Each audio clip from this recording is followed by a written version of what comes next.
I've always believed the worst moments in life would come with some kind of thunderclap. A slammed door, a screaming match, a sobbing confession. I never thought it would come quietly, in the dim yellow glow of a motel parking lot, under a flickering vacancy sign that buzzed like it was trying to keep a secret. It was just past midnight. My eyes stung from too many hours behind the wheel, and the windshield had the kind of dirt-glossed haze that made every light smear like a bad dream. I was heading home from a late installation job out of town. Routine work, nothing special, and I was bone-tired, riding that fragile edge between sleep and focus. The highway curved around the town like a belt someone forgot to tighten. That's when I saw it. At first, it was just a familiar shape in the corner of my vision. The silhouette of a silver Honda Civic parked 2 rows from the office at the Route 17 Budget Lodge. A car I knew by heart. My wife's car. I hit the brakes so hard the truck fishtailed a bit, tires shrieking like a startled animal. I coasted into a turnout a few hundred yards down and sat there, hands trembling against the wheel, heart galloping in my chest. My mind raced through the options, trying to make sense of what I'd seen. That couldn't be her car. Except it was. Same dent on the rear bumper. Same cracked taillight I kept meaning to fix. The license plate? Personalized. L&D Charty, her silly nickname from college. There was no mistaking it. And it sure as hell wasn't a coincidence. I turned off the engine and sat in the dark. The only sound was the slow ticking of the cooling engine and the distant hum of a vending machine outside the motel's office. I hadn't called Lindsay to tell her I'd be home late. She thought I was staying overnight for the job, which had been the plan until I finished early. If I hadn't pushed through and driven home tonight, I never would have seen it. That car, her being there, it didn't make any sense. I stared through the windshield like if I looked long enough, the truth would rearrange itself into something more innocent. Maybe she had car trouble. Maybe she stopped to help a friend. Maybe this wasn't what it looked like. But deep down, I knew. You can feel it when something breaks. The motel wasn't new. It had that sagging, sun-bleached look, with cracked pavement and doors that hadn't been painted since before cell phones had antennae. Most of the windows were dark, but a few glowed dull yellow behind thick, drawn curtains. I counted them. 9 rooms total. 2 with lights on. One of those had to be hers. I didn't get out right away. I sat there with my palms against the steering wheel, my breath fogging the glass. I wasn't ready for what came next. I didn't even know what came next. The cold realization settled over me in slow waves. I'd been married to Lindsay for 9 years. 9 comfortable, predictable years. We weren't the type to have wild fights or steamy reconciliations. Our love was quiet, built on shared routines, early morning coffees, joint grocery lists, and soft kisses goodbye. But lately, something had been different. Subtle things. A distracted gaze when I talked. Extra effort in her appearance when she said she was going to book club. The way her phone was always face down on the table. I chalked it up to stress. Her job. The kids. Life. But now, staring at that car parked 2 spaces from room 6, I felt like the biggest idiot in the county. I opened the glove compartment and pulled out the flashlight I kept there for emergencies. I hesitated, then slipped it back. This wasn't an emergency. At least, not the kind you could fix with batteries. I stepped out of the truck, my boots crunching softly on gravel. The night air bit against my skin, cool, damp, the kind of October chill that creeps under your collar. I zipped my jacket and started walking toward the motel, keeping to the shadows, staying low, like some 2-bit spy in a bad movie. Every step felt like trespassing into a life I thought I understood. Room 6 had its curtain drawn, light seeping around the edges. I crouched low behind a hedge and waited, heart hammering in my ears. I was hoping, desperately, to be wrong. And then I saw it. The door opened slightly. A man stepped out. Average height, mid-30s, dressed in a wrinkled shirt and jeans. He lit a cigarette, the flame flaring briefly, illuminating his face. Not someone I recognized. He took a long drag, exhaled, then turned and spoke to someone inside. I couldn't hear what he said, but I didn't need to. A moment later, Lindsay appeared in the doorway. She was laughing. That's what crushed me. Not her being there. Not her being with him. But the laugh. That carefree, crinkled nose kind of laugh I hadn't seen from her in months. Maybe years. It used to be mine. I ducked lower, nauseated. The man flicked his cigarette, leaned in, and kissed her. Not rushed or guilty. Slow. Familiar. Lindsay pulled him inside, the door closing behind them with a soft click that echoed like a gunshot in my chest. I stayed there in the dark for a long time, knees in the gravel, eyes burning, not from wind but from something deeper, something raw. Rage, humiliation, heartbreak. I'd come home early, thinking I might surprise her, bring her a late-night snack, maybe curl into bed beside her and share stories about the weird clients I met. Instead, I was the one surprised, and not in a way I'd ever recover from. Eventually, I rose, my body stiff and sore, and made my way back to the truck. I didn't start it, just sat inside, staring at the rearview mirror like it could show me a version of myself that hadn't seen what I'd just seen. What was I supposed to do now? Storm the room? Smash his car? Follow them next time? No, that wasn't me. I wasn't a fighter. I was a planner, a fixer. But this couldn't be fixed.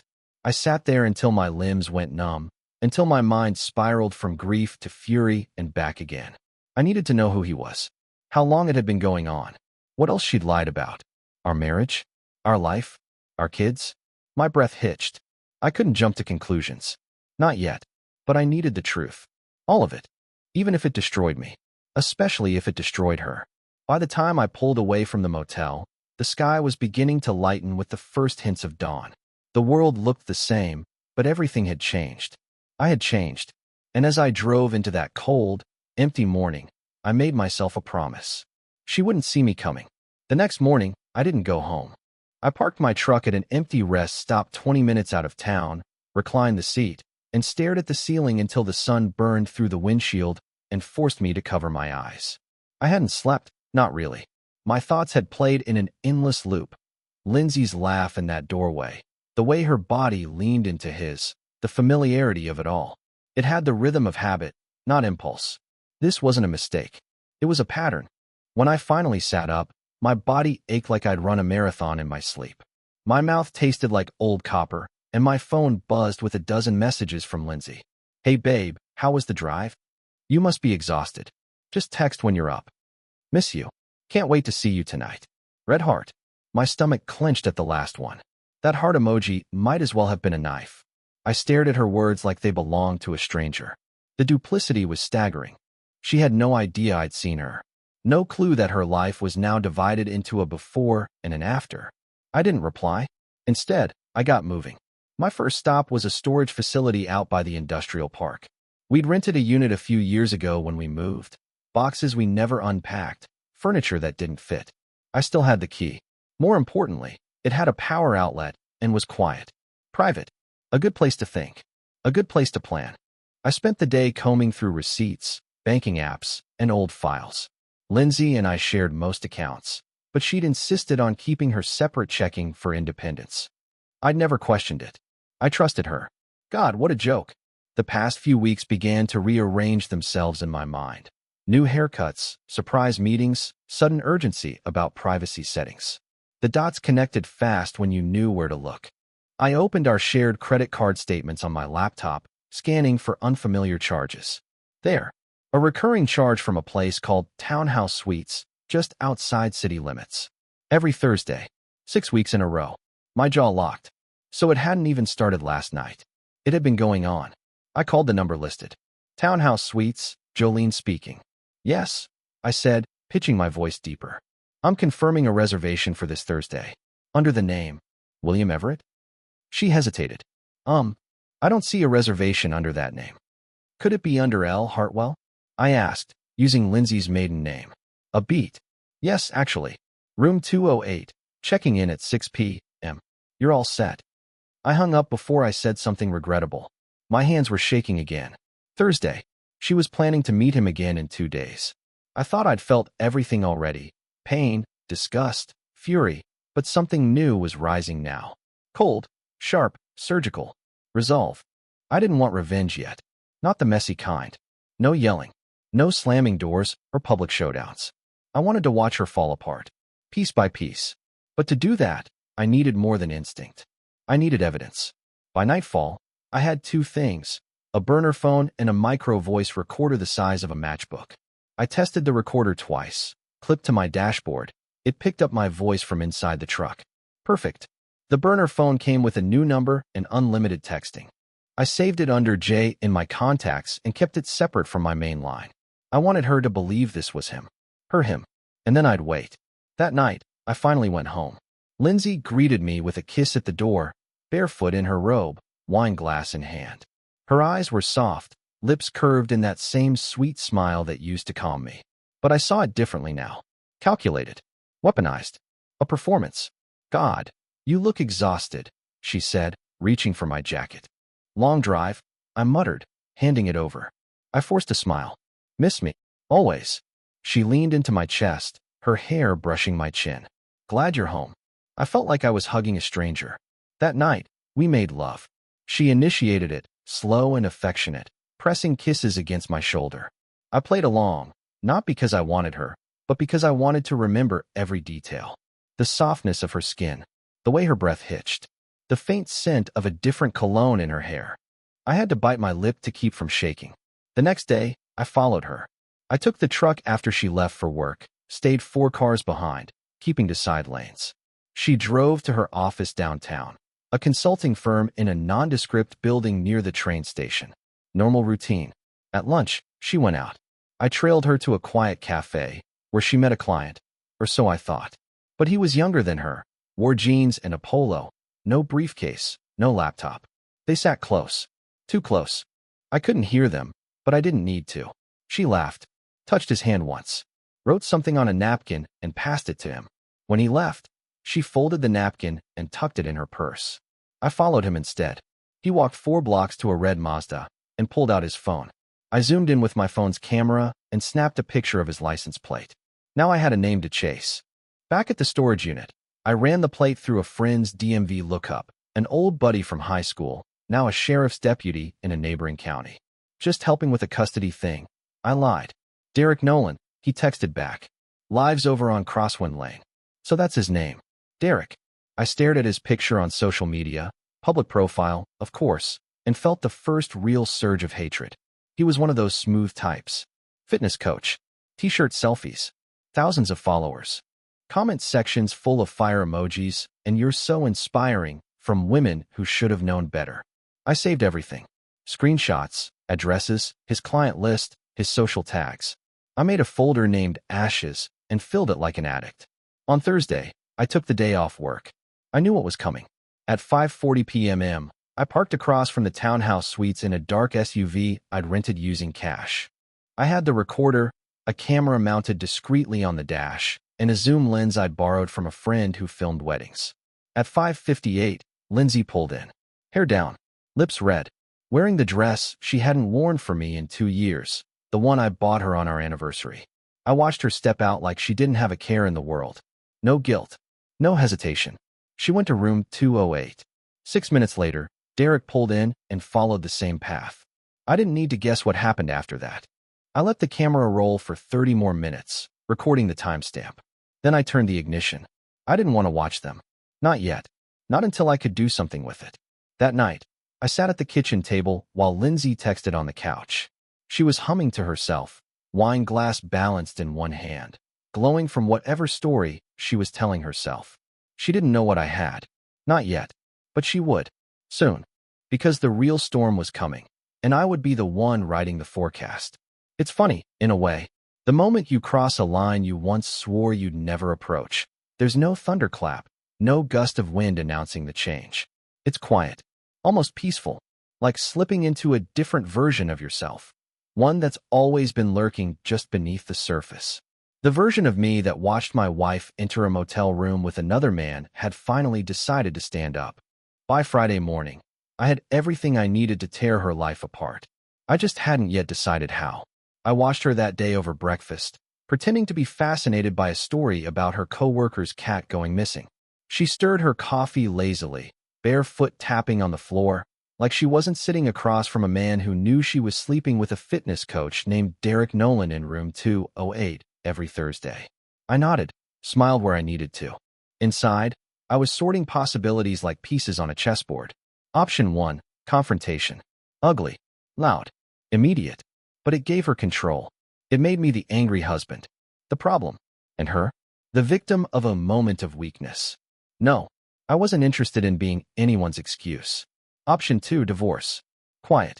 Legal. Bleeding slowly. But I'd lose more than just her. The house. The kids' routines. The rhythm of my life. Even with evidence, it would take months, and Lindsay had always been a master manipulator when it came to appearing composed. No, I needed something sharper. Something she wouldn't see coming. It came to me later that night, in the quiet. I was sitting at my desk in the garage, pretending to work on invoices, when I thought of Derek's Instagram. The one I'd combed through for hours.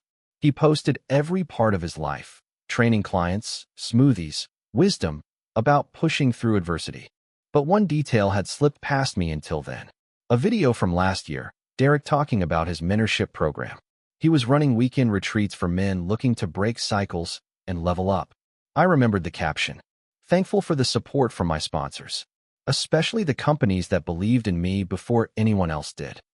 He'd tagged them, 2 local businesses and a national supplement brand. That's where I started. I reached out using a fake account, a dummy LinkedIn, posed as a small business owner interested in sponsorship opportunities. Said I'd heard about Derek through a friend. Wanted to support someone making a difference. 3 messages later, I had email addresses, names, mailing lists. By Monday, I had a file. Not just the footage from the motel, but screenshots of texts between Lindsay and Derek, pulled from the cloned phone I'd recovered the night I found it stashed in her vent. They weren't subtle. Can't stop thinking about Saturday.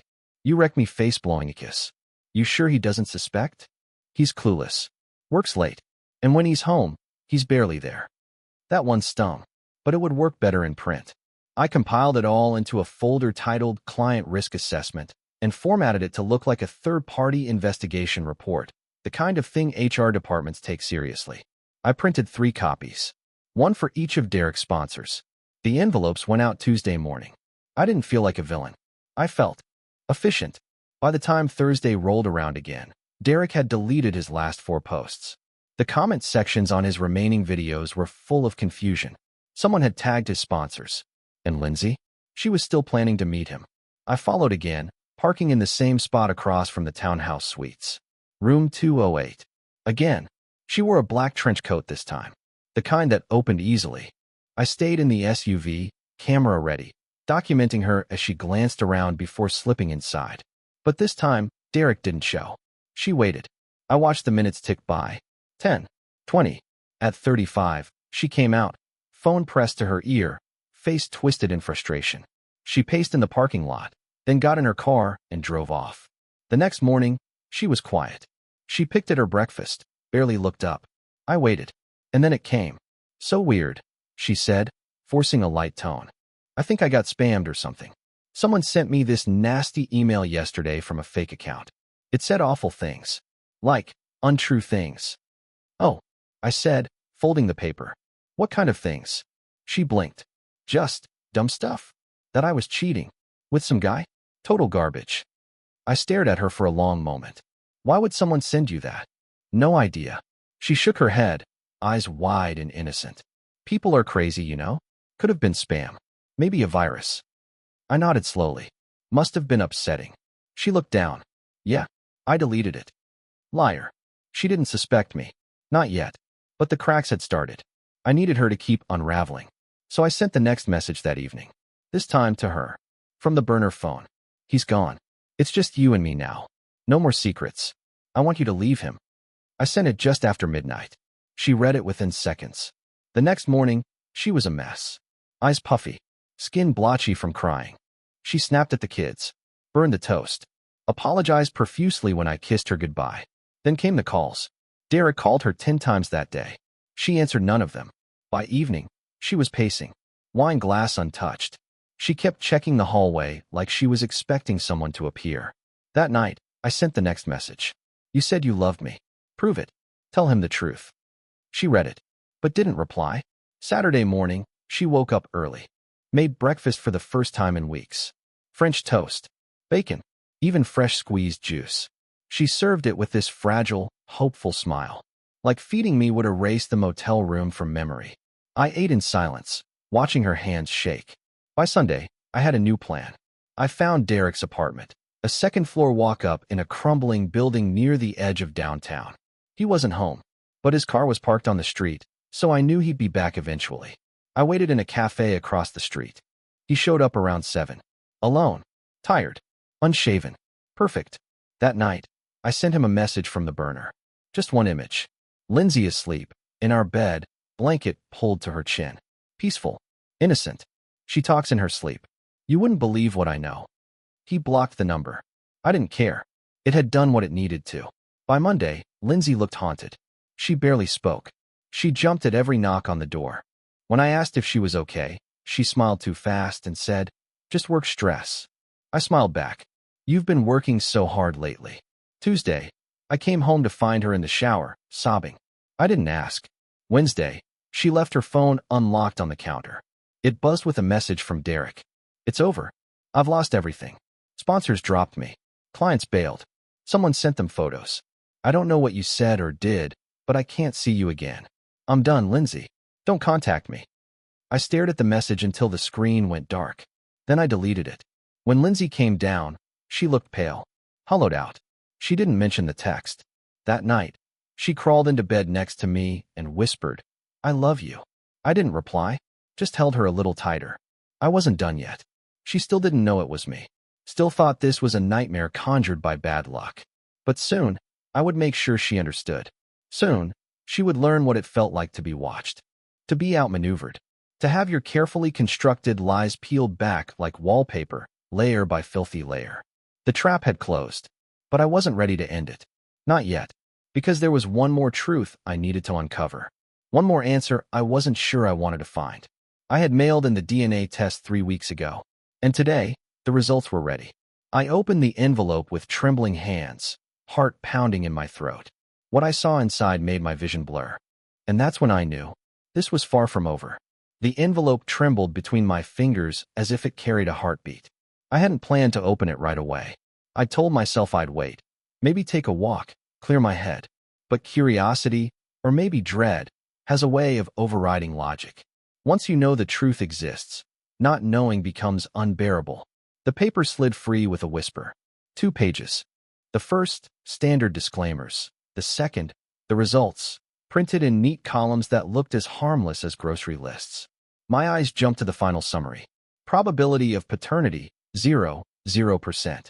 I read it again, slower this time, as if the numbers might rearrange themselves if I gave them the chance. 0. Not low, not uncertain, not inconclusive. Absolute 0. My hands went cold. My mouth went dry. I felt the air thicken, heavy enough to drown in. I thought of James, the way he called me Dad, like it was the most natural thing in the world. The gap-toothed grin. The bedtime questions about stars and monsters. Then Sonia, her tiny arms wrapping around my neck every morning, her hair smelling of strawberries. Not mine. Not mine. I stared until the words blurred, until the ink bled into a gray fog. The page crumpled in my fist before I realized what I was doing. I tore it in half, then again and again, until it was confetti littering the floor. But destroying it didn't change the truth. Somewhere between those motel visits and those careless smiles, she had rewritten our family. And I'd been raising another man's children, loving them, protecting them, while she laughed behind my back. I sat there for a long time. Maybe an hour. Maybe 3. I don't know. The clock on the wall ticked indifferently while my mind scraped for an anchor, something solid to cling to. But everything felt unreal. The house, the furniture, the air itself, all of it borrowed from a life that was no longer mine.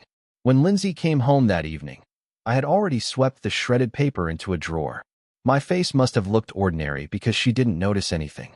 She kissed my cheek, tossed her purse on the counter, and started dinner like it was just another Thursday. The smell of garlic filled the kitchen. She hummed softly. I watched her move, every motion familiar yet unbearable. The way she tucked her hair behind her ear, the way her shoulders rose when she stirred the pot. I'd once loved that sound, the rhythm of her cooking, our unspoken routine. Now it felt like listening to a thief hum while counting stolen money. When she turned to smile at me, something in me cracked. Not outwardly, not yet, but inside, a fault line split clean through. I needed time, a plan, the kind of calm cruelty that patience rewards. The following days unfolded in eerie normalcy. She chatted about errands, the kids' school projects, weekend plans. I responded when required, but mostly, I watched. Every lie, every half-truth, every forced laugh. I cataloged them like evidence in a case that only I was prosecuting. At night, I pretended to sleep while she scrolled through her phone beside me. Sometimes she sighed quietly, as if waiting for a message that never came. Derek had gone silent, I knew. His career was gone, his sponsors pulled out, his reputation in ashes. I wondered if she missed him. The thought twisted my stomach. By the fourth night, she finally broke. "I feel like I'm losing my mind," she whispered into the dark. "Everything's falling apart." I didn't answer. I lay perfectly still, eyes closed, letting her words sink into the silence. She turned toward me, her breath brushing the back of my neck. "I know you've noticed," she murmured. "You're different lately. Distant. Did I do something?" If she only knew. After a long pause, I forced myself to answer, my voice calm and steady. "You've been stressed. I figured you needed space." She sighed, relieved by the lie. "Thank you. I just need to sort things out." "Take all the time you need," I said softly. "I'm not going anywhere." And she believed me. The next morning, I called in sick. I spent the day crafting what I now thought of as the arrangement. It had to end in a way that left her exposed, isolated, stripped of the story she'd built. I wasn't interested in a shouting match or courtroom drama. I wanted her to live the rest of her life knowing she'd lost everything by her own hand. I started with her job. Lindsay worked at a mid-sized consultancy that prided itself on ethical workplace culture. Her company email was synced to her phone, and because I'd cloned it weeks ago, I had full access. I drafted an anonymous email from a fabricated address, attached screenshots of her text conversations with Derek, the ones referencing sneaking out during client dinners and covering hotel bills through expense accounts. I sent it to her firm's HR department. By afternoon, I got the alert from the cloned inbox. "Thank you for bringing this to our attention. We are investigating immediately." Then came the social layer. I created a new profile under a fake name, filled it with stock images of a local fitness enthusiast, and began messaging a few of Lindsay's coworkers, innocuous things at first. "Just curious, does Lindsay still work there? Haven't seen her around the club lately." That's all it took to stir whispers. The internet is a small town with infinite corners. Rumors travel faster than light. By evening, I'd set the final piece in motion, a text from the burner phone. "You think he doesn't know? You think you can keep both lives forever? Time's up, sweetheart." She read it instantly. I knew because her phone, my mirror feed, flashed it open and stayed lit for nearly a minute. Then she called Derek's number again. Still disconnected. The next day, she didn't go to work. She sat on the porch with a blanket wrapped around her shoulders, staring at nothing. I watched from the window. I almost felt sorry for her. Almost. That night, she drank herself into a fragile sleep on the couch. I stood over her for a long time, the half-empty wine glass on the table reflecting the faint glow of the TV. Her phone buzzed once. A new email. From HR. I leaned down, read the preview. Subject: urgent, meeting request, policy review. Her job was gone. She just didn't know it yet. I went to bed. The next morning, Lindsay's voice trembled. "They suspended me," she said, holding her phone like it had betrayed her. Someone sent the messages. Private ones. I don't even know how they got them." I looked up from my coffee, perfectly blank. "Messages? Yes. About? I don't know. They said there's been an ethics complaint." Her eyes searched mine for recognition, for compassion. "Can you believe that? Someone must be trying to ruin me." I set my cup down carefully. "That's terrible." She collapsed at the table, hands gripping her temples. "I'm losing everything." The words floated in the air like smoke. For a brief second, I almost pitied her. But then I remembered the DNA test. The motel parking lot. The laughter that wasn't for me. She deserved worse. Still, I didn't say it. Not yet. That weekend, I took the kids to my sister's place for a change of scenery. Lindsay was too drained to protest. When I returned Sunday night, she was gone. The house was silent except for the ticking clock and the faint hum of the fridge.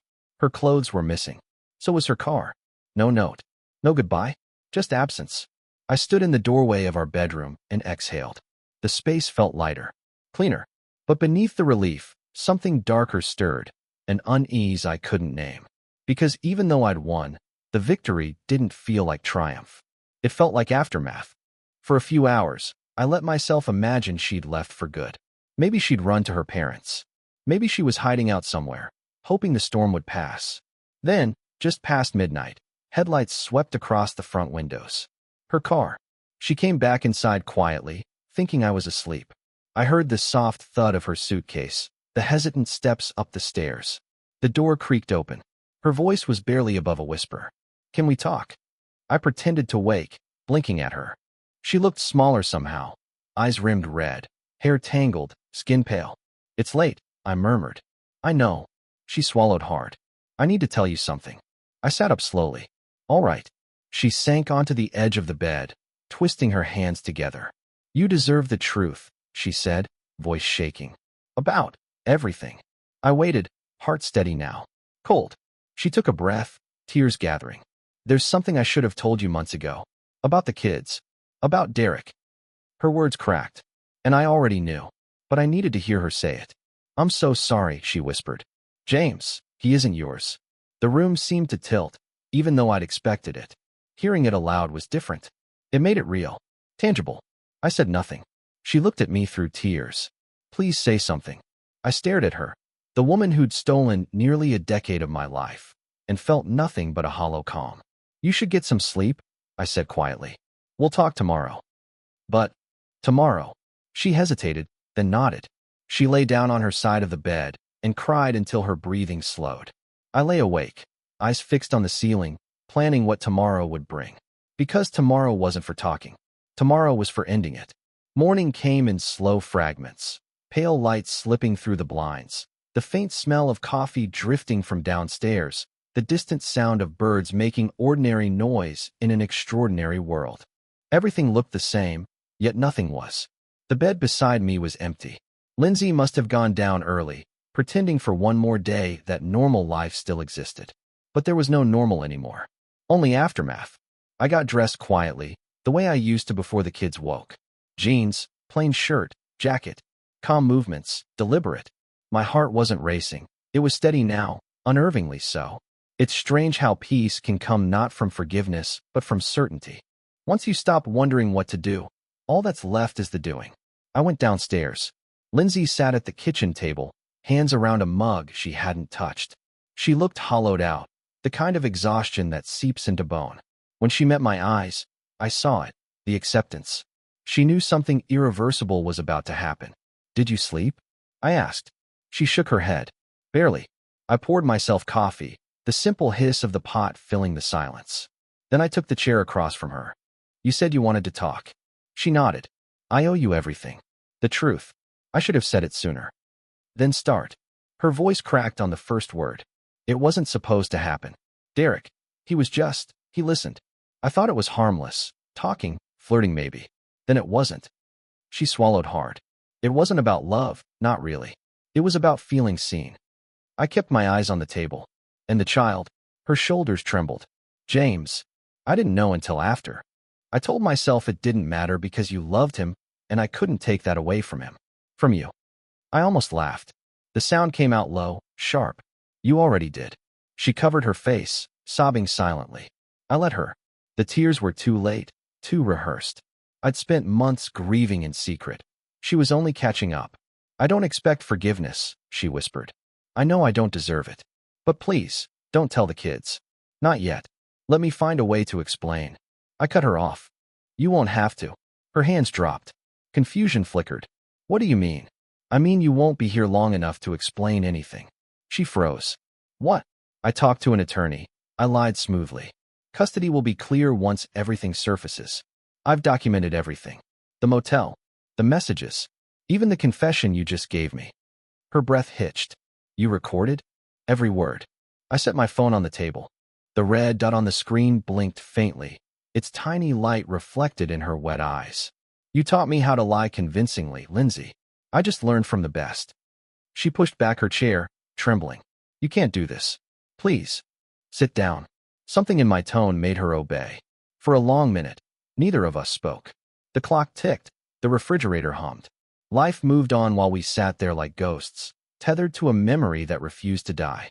Then I said quietly, "Do you remember the first night we stayed at a motel together? Before we were married?" Her eyes flickered. "Of course. Highway 12. We were broke, the AC barely worked, and the sheets smelled like bleach." I smiled faintly. "You said it was the happiest night of your life."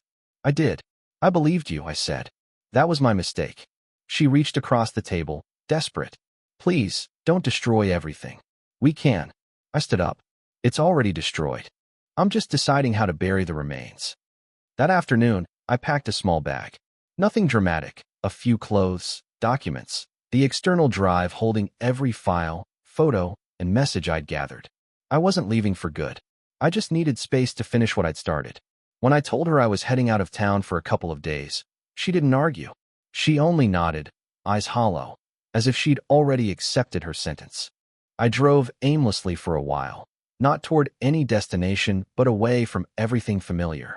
The farther I got, the quieter my mind became. By the time dusk settled, I knew exactly where I was going. The Route 17 Budget Lodge. It looked the same buzzing vacancy sign, same uneven pavement, same faded curtains whispering behind closed doors. I parked in the same spot where I'd sat weeks earlier, watching her betray me under this same dull yellow glow. I walked to room 6 and stopped. Someone else was staying there now. Their laughter drifted faintly through the wall, carefree and ordinary. I stood there listening, remembering how it had felt to be on the outside looking in, to see your life unfolding without you. The irony wasn't lost on me. I slipped an envelope under the door. Not for them, but for her, the symbolic grave marker of what we'd been. Inside was a single photograph. Lindsay and Derek in that parking lot, his hand at the small of her back, her smile turned toward him. On the back, I'd written one line. Everything returns to where it began. I left it there, walked back to my truck, and didn't look back. 2 weeks later, the world began to crumble for Lindsay.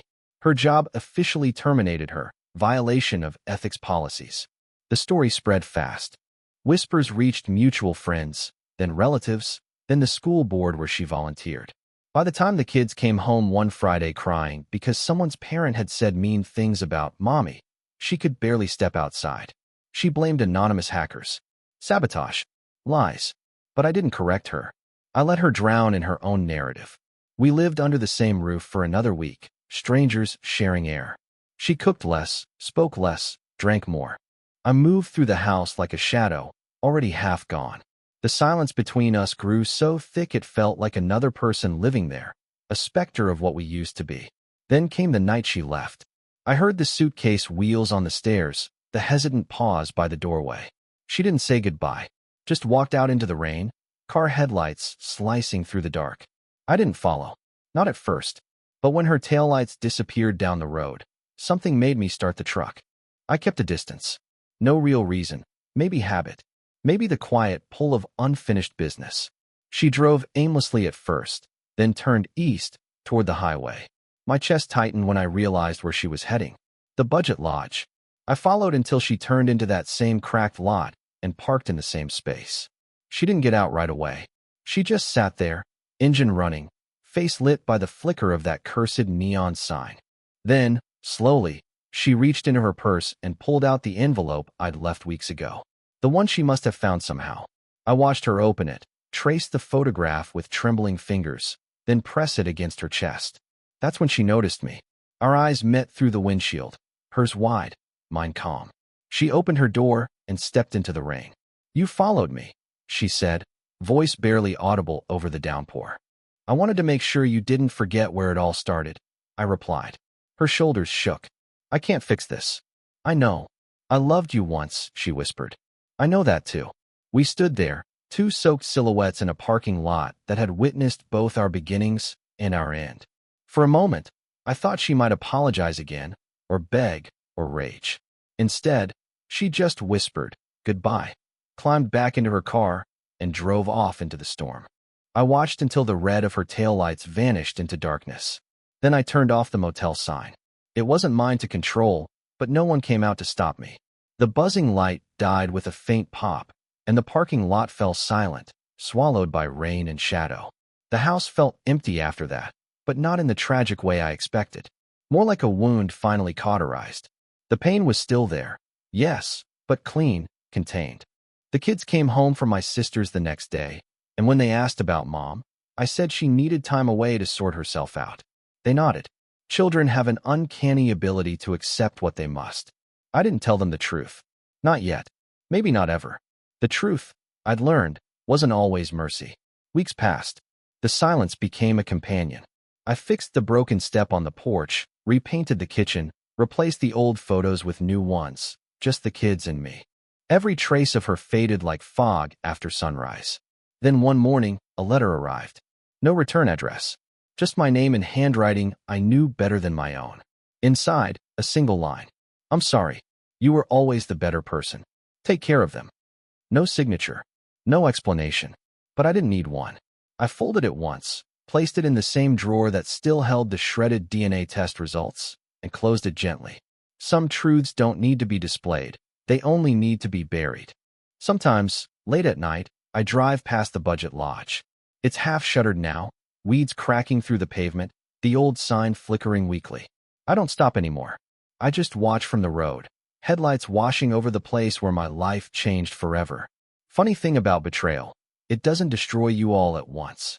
It chisels you, slowly, until what's left is sharper, harder, quieter. I don't hate her anymore. Hate requires energy, and I've spent enough of mine. Now, when people ask how I'm doing, I tell them the truth, or at least a version of it. I'm learning to sleep again. Because that's what the story really was, from beginning to end. Not about love or revenge, not even justice. It was about waking up, seeing things as they are, not as you wish they'd be. And every time I pass that empty motel lot, I remember that awakening. The neon sign still flickers, but I don't.